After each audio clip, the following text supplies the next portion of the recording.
एक गुन्हा होतो. एका अल्पवयीन मुलीवर अत्याचार होतात. त्या मुलीच्या वडिलांवर 20 गुन्हे फाईल केले जातात. तिच्या भावाच्या विरोधात 5 आणि तिच्या बेस्ट फ्रेंडच्या विरोधात 10 आणि तिच्यावर अत्याचार करणाऱ्या व्यक्तीच्या विरोधात 0. ही गोष्ट आहे फक्त समाजच नाही तर सिस्टीमच्या ॲब्सोल्यूट फेल्युअरची. ही गोष्ट आहे रुचिका गिरोत्राची.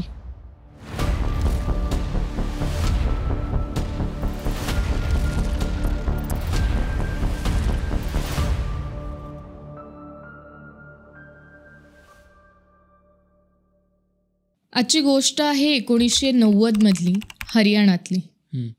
आपली नागरिकांची रक्षा करण्याची सर्वोच्च जबाबदारी असलेले तिथले IPS ऑफिसर म्हणजे तेव्हाचे तिथले इन्स्पेक्टर जनरल ऑफ पोलीस असलेली व्यक्ती जेव्हा स्वतः कायदा हातात घेते आणि त्याच्यानंतर मालिका सुरू होते पोलिसांच्या क्रूरतेची. इतकी क्रूरता की जी आपण फिल्ममध्येही बघितलं तरी आपल्याला ती फारफेच्ड वाटेल. बापरे, इतकी क्रूरता. आणि ह्या पोलिसांची दहशत इतकी जास्त होती की ना कोणी वकील त्या पीडिताची केस घ्यायला तयार होते, ना कुठचेही मीडिया रिपोर्टर्स तिच्या विरुद्ध आवाज उठवायला तयार होते. बापरे. हा संघर्ष साधारण 32 वर्ष चालला. 32? हो. आणि परिणाम असा झाला की ती मुलगी आणि तिच्या जवळच्यांच्या आयुष्याची इतकी वाताहात झाली आणि तरीही तो गुन्हेगार मात्र मोकाट फिरत होता. बापरे. हरियाणामध्ये पंचकुला नावाचा एक एरिया आहे. साधारण मध्यम ते उच्च मध्यम वर्गीय वस्तीमधला हा एरिया आहे. तिकडे SC गिरोत्रा यांचं कुटुंब राहत होतं. ओके. त्यांच्या पत्नीचं खूप आधीच निधन झालेलं त्यामुळे ते एकल पालक होते. त्यांची मुलगी रुचिका आणि मुलगा आशू यांना ते सांभाळत होते. आणि आईच्या आपल्या निधनानंतर कसंबसं सुख शोधायचा ते प्रयत्न करत होते. ते सुख वेगवेगळ्या प्रकारात मिळालं त्यांना. SC गिरोत्रांना त्यांच्या कामात झोकून देऊन ते सुख मिळालं. ते युको बँकमध्ये बऱ्यापैकी वरच्या पदावर होते. ओके. रुचिकाला हे सुख मिळालं ते म्हणजे टेनिसमध्ये. वाव.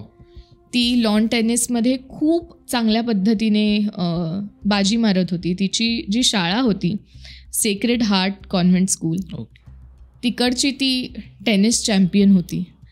आणि आता आपल्या टेनिससाठी आपण बाहेरच्या गावात जावं किंवा इनफॅक्ट परदेशातही जाऊ शकू का ह्याची स्वप्न बघत असताना तिच्या पाठीवर एक कौतुकाची थाप पडली. ती कौतुकाची थाप होती तिच्या शाळेमधल्याच तिच्या क्लासमेटच्या वडिलांकडनं. तिचे क्लासमेट प्रियांजली राठोड. ओके. आणि तिचे वडील SPS शंभू प्रताप सिंग राठोड यांच्याकडनं. ओके. राठोड हे हरियाणा लॉन टेनिस असोसिएशनचे प्रेसिडेंट होते. ओके. आणि त्यांना जेव्हा लक्षात आलं की आपल्या मुलीच्या वर्गातली एक मुलगी इतके छान पद्धतीने टेनिस खेळतेय त्यामुळे कौतुकाची थाप देण्यासाठी ते तिच्या घरी येऊन पोहोचले. बरं. घरी तिच्या वडिलांना भेटले आणि ते म्हणाले की हे आमच्यासाठी अभिमानाची गोष्ट आहे की मी इथल्या लॉन टेनिस असोसिएशनचा प्रेसिडेंट आहे पण माझ्या गावातली मुलगी इतकं छान हे खेळतेय. सो तिची खेळण्याची जबाबदारी आजपासून माझी. बरं. आणि तिच्यासाठी जे काही लागेल ते मी करायला तयार आहे. इनफॅक्ट आमचं जे असोसिएशनचं ऑफिस आहे त्या ऑफिसचंच एक छानसं ग्राउंडही आहे. बरं. आणि त्या ग्राउंडवर येऊन ती प्रॅक्टिस करू शकते. तिला कोच आम्ही देऊ शकतो. सो मी मेक शुअर करीन की ही आता खूप पुढे जाईल टेनिस. म्हणजे कोच सारखंच मेंटॉर करा. ॲब्सोल्युटली. आणि ह्या एक्साइटमेंटमध्येच रुचिका आपल्या बेस्ट फ्रेंड बरोबर जिचं नाव होतं आराधना प्रकाश तिच्याबरोबर या टेनिस असोसिएशनच्या ऑफिसमध्ये जाते. ओके. जे ऑफिस असतं SPS राठोड म्हणजे जे प्रेसिडेंट आहे त्यांच्या घरी. बरं. घरी. आणि त्याच्याच पाठी टेनिस कोर्टही असतं. ओके. त्या ऑफिसमध्ये जेव्हा त्या दोघी पोहोचतात तेव्हा त्यांना ऑफिसमध्ये मिस्टर राठोड बसायला सांगतात आणि आराधनाला सांगतात जा बाहेर जा आणि कोचला बोलवून आण. ओके. त्यांनी सांगितल्याप्रमाणे आराधना जाते बाहेर, कोचला बोलवायला जाते. ती तो निरोप देऊन परत येते आणि ती समोर जे दृश्य बघते त्यांनी तिचं अख्खं आयुष्य हलून जाणार असतं. बापरे. कारण ती बघते की आपली बेस्ट फ्रेंड जी 14-15 वर्षाची आहे तिला तिच्यापेक्षा काही पट जास्ती 50शीतल्या एका माणसाने जो तिच्या मैत्रिणीचे वडील आहेत त्यांनी विचित्र प्रकारे धरून ठेवलंय. तिच्या कमरेला त्यांनी विळखा घातलेला आहे आणि ते तिच्यावर अत्याचार करतात. बापरे.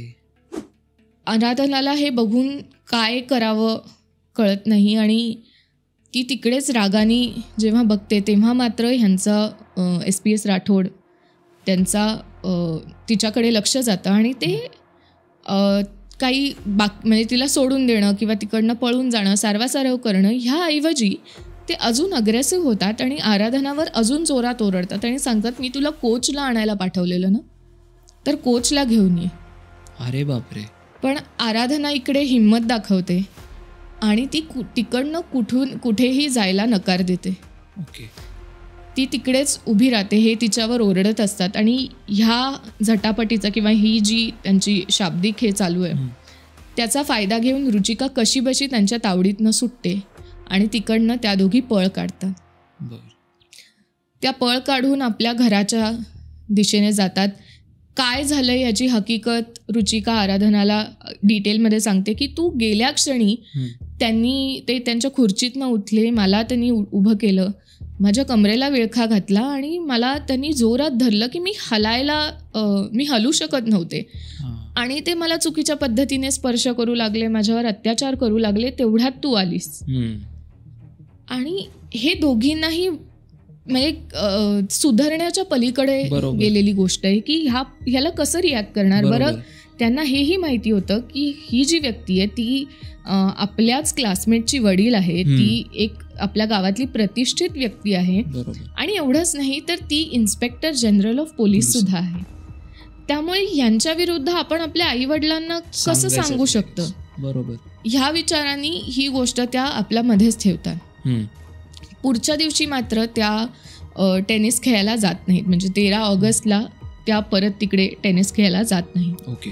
पण नॅचरली घरचे त्यांना फोर्स करतात की अरे तो एवढा भला माणूस आहे, तो तुम्हाला एवढी संधी देतोय आणि तुम्ही आळस करताय का किंवा तुम्ही नाही म्हणताय का. एक्झॅक्टली याच हेतूने 14 ऑगस्टला ते त्यांना परत टेनिस खेळायला जायला फोर्स करतात. थोडंसं इन्स्टिंक्ट दाखवून त्या अशी एक वेळ निवडतात जेव्हा गॅरंटीड SPS राठोड हे नसतील किंवा ते पोलीस स्टेशनमध्ये असतील. ओके. त्यामुळे साधारण संध्याकाळी 6-6:30च्या वेळेला त्या तिकडे प्रॅक्टिससाठी जातात. ओके. आणि त्यांना निरोप येतो तिथे जो स्वीपरचं काम करणारा माणूस असतो त्याच्याकडनं की साहेब तुमची आत वाट बघताय. बापरे. आता मात्र त्यांच्या डोक्यावरून पाणी जायला लागलेलं असतं आणि त्यामुळे त्या ठरवतात की खूप झालं, आता आपण आपल्या घरच्यांना सांगूया.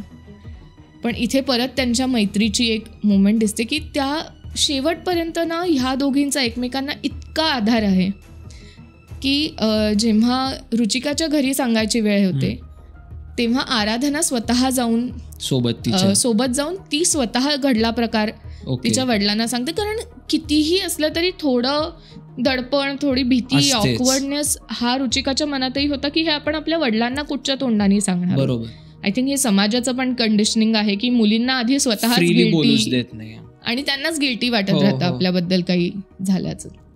SC गिरोत्रा हे सगळं प्रकरण सांगतात आराधनाच्या वडिलांना आणि आईला. ओके. म्हणजेच मधू आणि आनंद प्रकाश यांना. ओके. आणि हे तिघं मिळून ठरवतात की आता आपण ह्या अन्यायाविरुद्ध लढायलाच हवं.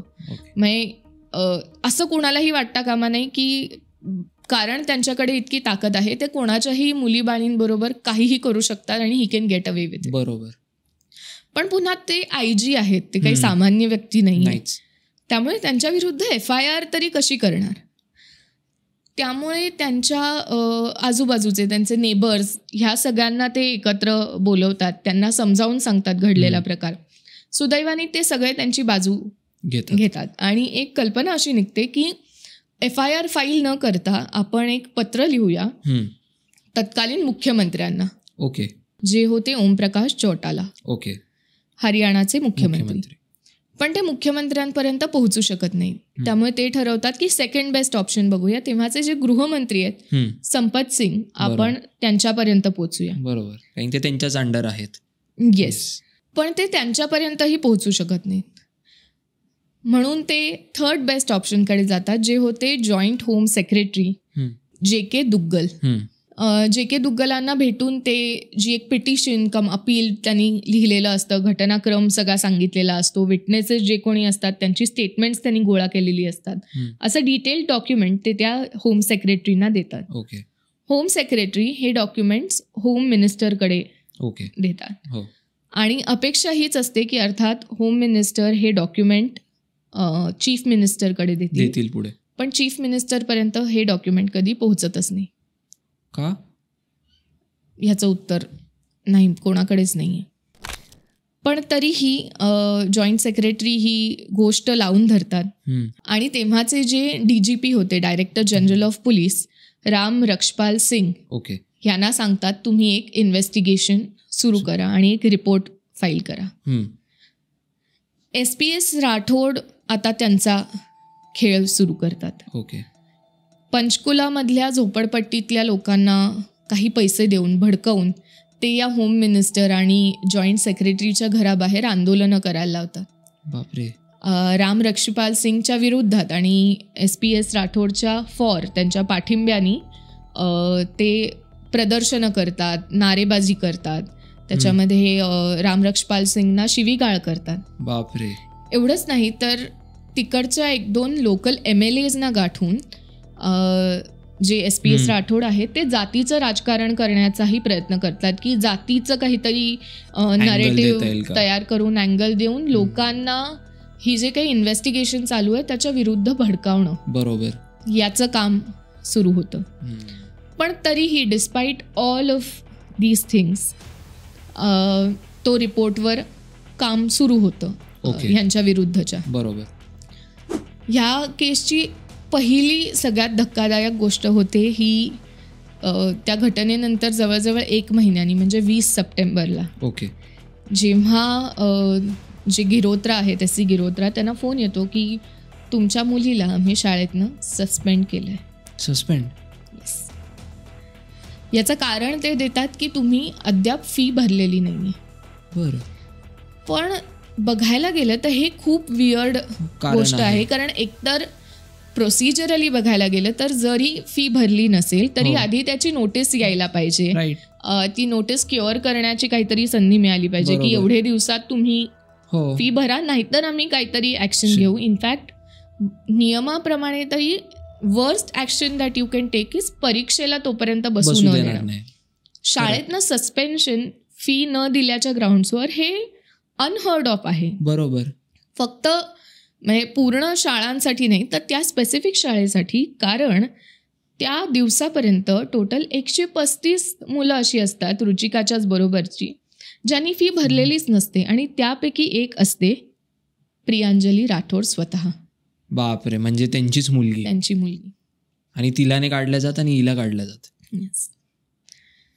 2-3 नंतर इंटरव्ह्यूज घेतले गेले त्यांच्या शाळेतल्या मुलींचे.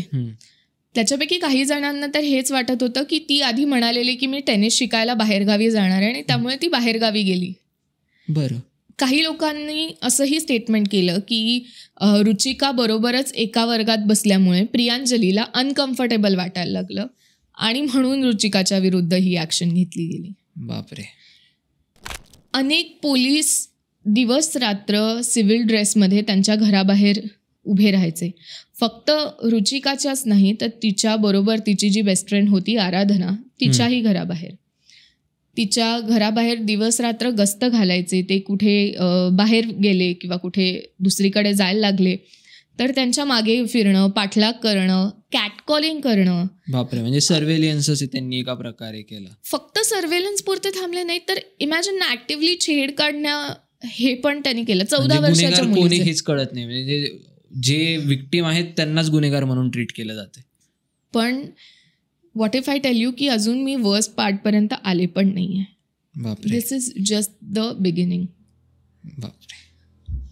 आता एव्हाना हरियाणामधलं सरकारही बदललेलं होतं. आता हुकुम सिंग त्यांनी आपल्या पदाचा ताबा घेतलेला होता. पण तो जो रिपोर्ट सुरुवातीला तयार झालेला तो ह्यांच्यापर्यंत नवीन मुख्यमंत्री बदलले तरी त्यांच्याही पर्यंत पोहोचलाच नव्हता. बरं. रुचिकाचे वडील हे 20 वर्ष बँकेमध्ये स्पॉटलेस रेकॉर्डसोबत काम करत होते. बरोबर. पण ही घटना घडल्याच्या 3-4 आठवड्यामध्येच त्यांना असं कळलं की त्यांच्या विरुद्ध अनेक पोलीस कंप्लेंट्स झालेल्या आहेत, ज्यातल्या काही डेफमेशनच्या होत्या, काही चोरीच्या होत्या आणि 1-2 तर चक्क खुनाच्या होत्या. अरे बापरे. आणि ह्या इतक्या पेंडिंग पोलीस केसेस, म्हणजे जवळजवळ 20 पेंडिंग पोलीस केसेस असल्यामुळे आधी त्यांनाही सस्पेंड केलं जातं काही काळासाठी. त्या सस्पेन्शनवरून परत आल्या क्षणी त्यांना अर्ली रिटायरमेंट घ्यायला भाग पाडलं जातं, प्रेशराईज केलं जातं. बापरे.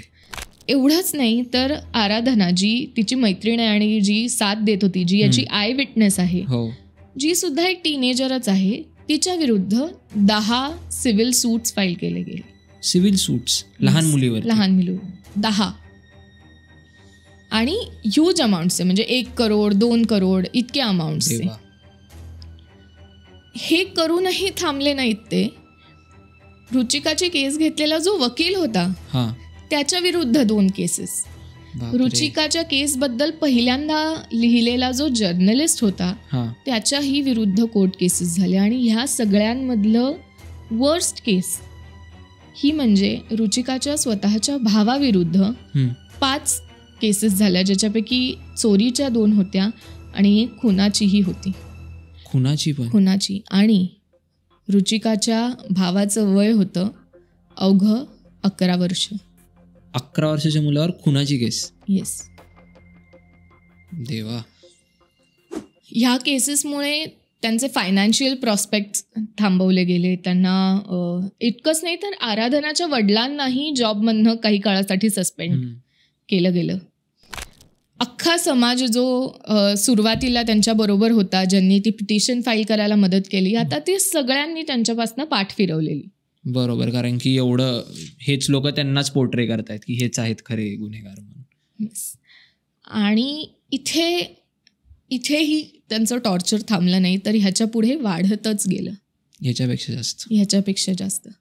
28 मे 1991 रोजी जी चार्जशीट फाईल केली गेलेली SPS राठोड यांच्या विरुद्ध, त्या चार्जशीटमधनं त्यांचं नाव क्लिअर केलं गेलं. Clean chit. अजून पुढे असं झालं की 12 वर्षाचा आशू आता त्यांचा मेन विक्टिम होता, मेन टार्गेट होतं. त्याला अगेन त्याच्या विरुद्ध कंप्लेंट्स होत्या, त्याचा पाठलाग केला जात होता. वडिलांचा जॉब गेलेला, त्याला बहिणीला शाळेतनं काढून टाकलेलं, त्याच्याविरुद्ध अनेक केसेस झालेल्या. 23 सप्टेंबर 1993 जेव्हा आशू आपल्या काहीतरी कामासाठी बाहेर पडलेला, काम म्हणजे तरी काय करणार, 12 वर्षाचा मुलगा काहीतरी किराणा सामान आणायला गेला असेल, तेव्हा सिव्हिलियन ड्रेस घातलेल्या पोलिसांनी त्याला पकडलं आणि इन्व्हेस्टिगेटिव्ह एजन्सीच्या स्टाफ क्वार्टर्समध्ये त्याला नेलं. आणि तिकडे त्याच्यावर अनन्वित अत्याचार झाले. बापरे. त्याच्यावर मारहाण झाली. त्याच्यावर त्यांनी नंतर इंटरव्ह्यू दिला, त्याच्यात मला हे सांगायला पण भयंकर वाटतंय की त्याला झोपवलं गेलं जमिनीवर. त्याच्या पायावर रोलर, खूप जड वजनाचा लाकडी रोलर ठेवला गेला आणि त्या रोलरचं वजन कमी की काय म्हणून त्या रोलरच्या 2 बाजूला 2 पोलिसांनी आपल्या पायाचं वजन देऊन तो रोलर त्याच्या पायावरनं रेटला. बापरे.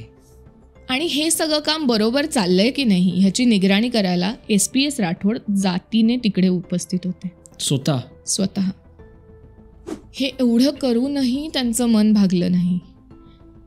त्याला आपल्या घरी सोडलं. रुचिका समोर, जेव्हा रुचिका एकटी घरी होती, तिच्या समोर परत मारहाण केली आणि सांगितलं केस मागे घेतली नाहीस तर ह्याच्यापेक्षा वाईट अवस्था करू. बापरे.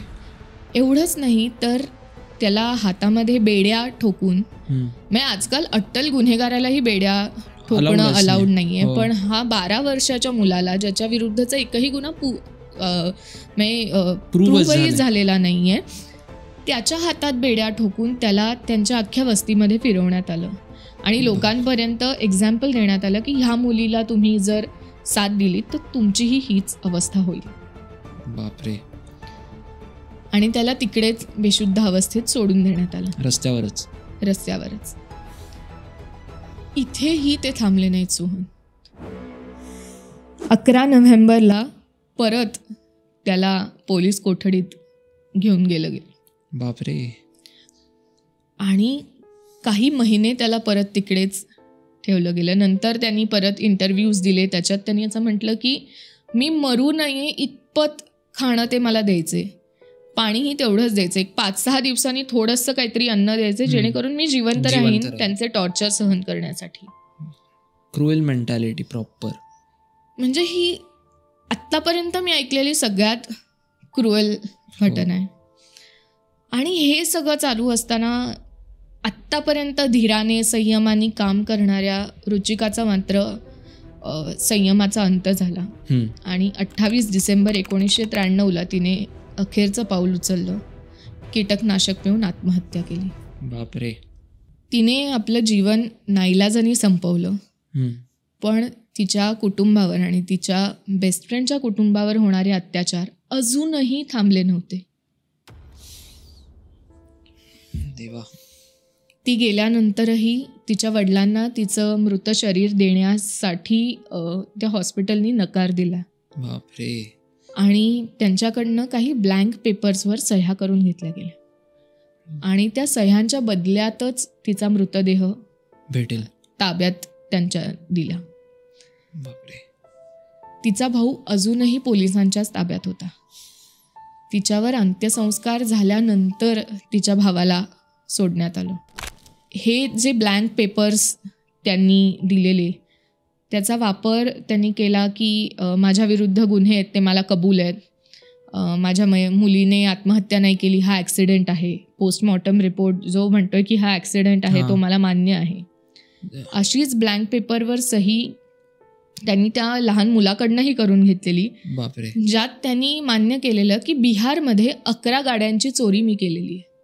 हरियाणातला मुलगा बिहारमधला चोरी करतोय वयाच्या 12व्या वर्षी. वा. एवढंच नाही तर त्यांनी तिच्या आईचं ॲफिडेव्हिटही आणलं, ज्याच्यात तिच्या आईने असं लिहून दिलेलं होतं की हिला बॉडी इमेज इश्यूज होते आणि त्या वेट लॉस पिल्स ती घेत होती कारण तिला असं वाटत होतं की मी खूप जाड आहे आणि त्या बॉडी इमेज इश्यूजमुळे तिनेही वेट लॉस पिल्सचा ओव्हरडोस झाला आणि त्यामुळे ॲक्सिडेंटली तिचा मृत्यू झाला. बापरे. आता ह्यामध्ये सगळ्यात धक्कादायक गोष्ट अशी आहे की जरी त्यांची मुलगी मेली असेल तरी तिची मृत आई ही जिवंत झालेली होती. हो. कारण गेले कित्येक वर्ष ते एकल पालक म्हणून संसार करत होते. त्यांची बायको ही खूप आधीच गेलेली होती. त्या गेलेल्या बाईचं ॲफिडेव्हिट त्यांनी आणलं स्वतःच्याच मुलीला कंडेम करणारं. नंतर तपासाअंती कळलं की लहानपणी तिची जी केअरटेकर होती आया, ओके हो, तिचं ते ॲफिडेव्हिट जबरदस्तीने घेतलेलं होतं. बापरे. नॅनीला आई केलं आणि चुकीचं ॲफिडेव्हिट. पण हे एवढं करूनही त्यांचं समाधान झालं नव्हतं. अजूनही नाही. सगळीकडे हीच अर्थात बातमी पसरलेली होती की तिने बॉडी इमेज इश्यूजमुळे ती ॲक्सिडेंटली वेट लॉस पिलचा ओव्हरडोस देऊन हे सगळं झालेलं आहे. राठोड आता हरियाणाचे DGP बनलेले आहेत, एक पद वर चढत. बापरे.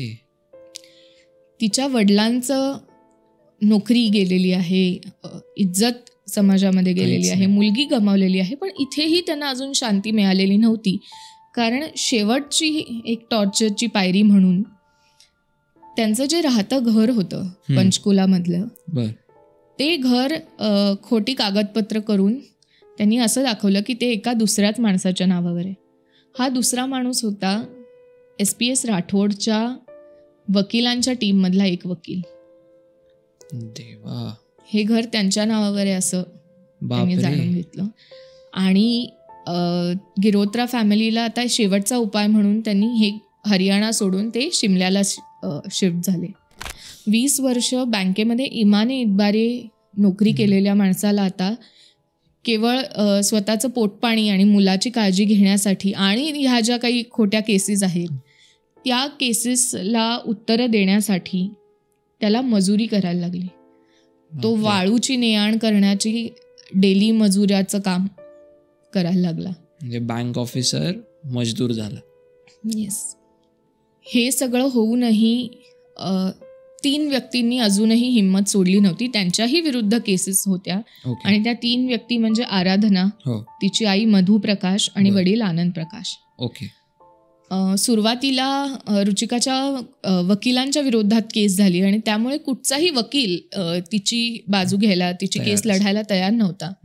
आणि त्याचमुळे आराधनाची आई, जी स्वतः एक वकील होती, तिने रुचिकाची केस लढायला सुरुवात केली. सुरुवात त्यांनी इथपासनं केली की जे आधीचे DGP होते राम रक्षपाल सिंग, त्यांच्याकडनं तो सुरुवातीचा इन्व्हेस्टिगेटिव्ह रिपोर्ट त्यांनी मागून घेतला. त्या बेसिसवर त्यांनी पंजाब हरियाणा कोर्टामध्ये पुन्हा एकदा केस केली की आता ह्या गोष्टीची दखल आणि इन्व्हेस्टिगेशन ही CBI कडनं झालं पाहिजे. 21 ऑगस्ट 1998 ही ऑर्डर त्यांना मिळाली की आता CBI इन्क्वायरी सुरू होईल. पण तरीही CBI कडनंही पहिल्या रिपोर्टमध्ये क्लीन चिटच देण्यात आली. दुसऱ्या अपीलमध्ये परत इन्व्हेस्टिगेशन करा ह्याची तर मागणी केलीच, पण दुसरी मागणी अशी केली की फक्त ही आउटरेजिंग मॉडेस्टी म्हणजे विनयभंगाची फक्त केस नसून ही आत्महत्येला प्रवृत्त केल्याची म्हणजे सेक्शन 306च्या अंडर अबेटमेंट टू सुसाईडची पण केस आहे, त्याच्यासाठीही इन्व्हेस्टिगेशन झालं पाहिजे. बरोबर. हे इन्व्हेस्टिगेशन करायला पाहिजे अशी ऑर्डर 23 ऑक्टोबर 2001 साली जस्टिस जगदेव सिंग धनजल यांनी दिली. आणि आता एवढं सगळं ऐकल्यावर हे तुलाही शॉक म्हणून येणार नाही की काही वर्षांनी त्यांनाही अर्ली रिटायरमेंट घ्यायला लागली. बापरे. धनजलांच्या अर्ली रिटायरमेंट नंतर ही केस गेली केसी कठुरिया यांच्याकडे. बरं. कोइन्सिडन्स असा म्हणावा लागेल की हेच केसी कठुरिया होते जे रुचिकाचे आधीचे शेजारी होते. आणि त्यांचं आणि रुचिकाच्या वडिलांचं प्रॉपर्टी डिस्प्यूट चालू होतं. नॅचरली त्यांनीही क्लीन चिट दिली SPS राठोड यांना. पण या अपीलांती मात्र फायनली ट्रायल सुरू झाली. म्हणजे 2000 सालापर्यंत आपण आलोय. 1990ची गोष्ट आहे. आत्ताशी ट्रायल सुरू झाली. 10 वर्षांनी ट्रायल सुरू होते. SPS राठोड आतापर्यंत IG पदोन्नती होत DGP झालेले होते.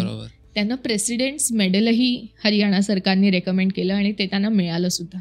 बापरे. ही केस चालू झाली. जसजशी ट्रायल सुरू झाली तेव्हा मात्र 5 डिसेंबर 2000 साली त्यांना एका लांब सुट्टीवर पाठवण्यात आलं विथ ऑनर इंटॅक्ट. बापरे. आणि मार्च 2002 मध्ये ते रिटायर झाले सगळ्या पदा आणि ऑनर सकट. पण अजूनही ही फाईट चालू होती. अनुराधा आणि तिच्या आई वडिलांनी तब्बल 400 हिअरिंग्समध्ये आपली स्टेटमेंट्स दिली. 400. आणि 21 डिसेंबर 2009 साली फायनली ह्या केसचा पहिला वर्डिक्ट आला, ज्याच्यामध्ये SPS राठोड यांना गिल्टी मानण्यात आलं. आणि जस्टिस सिद्धू यांनी ती ऑर्डर पास केली ज्याच्यात 6 महिन्याची जेल आणि 1000 रुपये दंड असं रेकमेंडेशन देण्यात आलं. 20 वर्षांनी 6 महिन्याची जेल फक्त. येस. CBIने ही केस पुढे उचलून धरली की फक्त 6 महिने नाही, वाढीव शिक्षा त्यांना मिळाली पाहिजे. CBIने रिव्हिजन फाईल केली आणि हायकोर्टाने या 6 महिन्याची शिक्षा वाढवून 18 महिन्याची केली. ही 18 महिन्याची शिक्षा जेमतेम 4-5 महिने भोगल्यावर आता SPS राठोड यांनी सुप्रीम कोर्टात धाव घेतली. 2016 साली सुप्रीम कोर्टाचा वर्डिक्ट आला. म्हणजे पहिली जजमेंट आली 2009 साली, त्याच्यानंतर रिव्हिजनची जजमेंट आली 2010 साली आणि सुप्रीम कोर्टाकडे गेल्यावर ती जजमेंट आली 2016 साली. तोपर्यंत त्यांनी फक्त 5 महिन्याची जेलची शिक्षा भोगलेली आणि बाकीचे वर्ष ते बाहेरच होते. बापरे. आता एव्हाना त्यांचं वय साधारण 74-75 झालेलं होतं. त्यांची साथ देणारी वकील असलेली त्यांची बायको सुद्धा आता एव्हाना वृद्धापकाळाने गेलेली होती.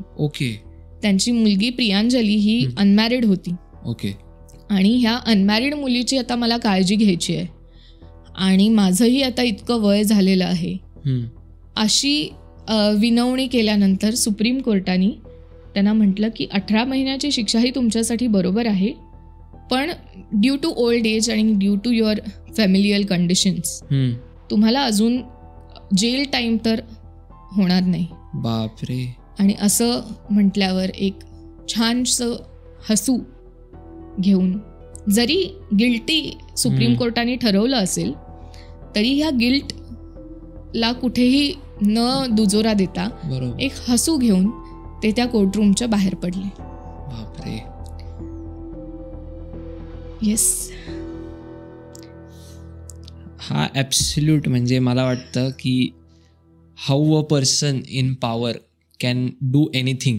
म्हणजे याच्यामध्ये म्हणजे इंडियन जस्टिस सिस्टमवरती आपण हे म्हणू शकतो की नो मॅटर व्हॉट तुमच्यासोबत घडलंय ते धरलंच जात नाही. तुम्ही कोण आहात हे धरलं जातं तुम्हाला फक्त.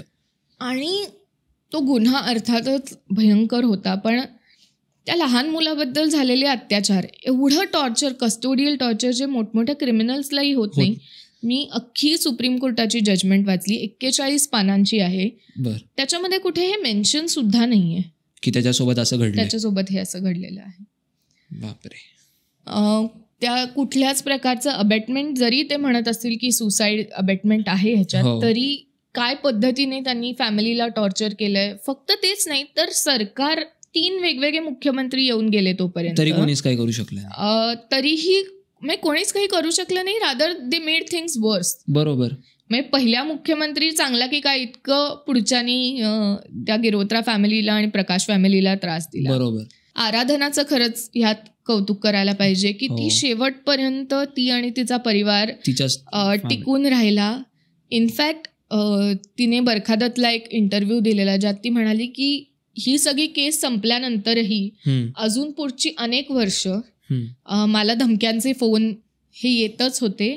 ते थांबले जेव्हा मी लग्न करून ऑस्ट्रेलियाला गेले, कारण तिथे ते फोन केला. बरोबर. देशच वेगळा कसं करणार. सो इतक्या पद्धतीचं सिस्टमॅटिक टॉर्चर केलं गेलं. म्हणजे आय थिंक गुन्हेगार कोणमध्ये आपण कुठेतरी एक होप शेवटी ठेवतो की नाही, कितीही झालं तरी आपली सिस्टम आपल्या बाजूनी असते, न्याय शेवटी मिळतो का. पण ह्या केसमध्ये मला हरल्यासारखं वाटतंय. खरंच आहे.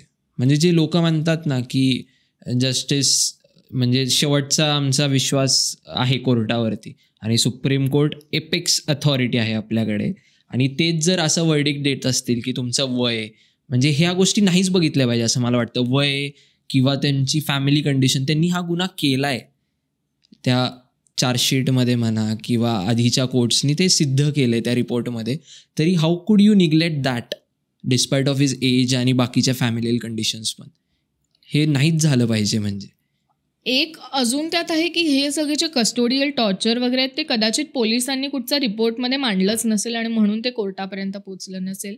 सो तिकडेही एक मॅसिव्ह फेल्युअर आपल्याला दिसतं. हो. कारण त्या जजमेंटमध्ये कुठेही याचा उल्लेखही नाहीये की त्यांच्यावर असं त्यांच्या फॅमिलीवर अत्याचार झाले, कस्टोडियल डेथ बरोबर त्यांना हे करण्यात आलं.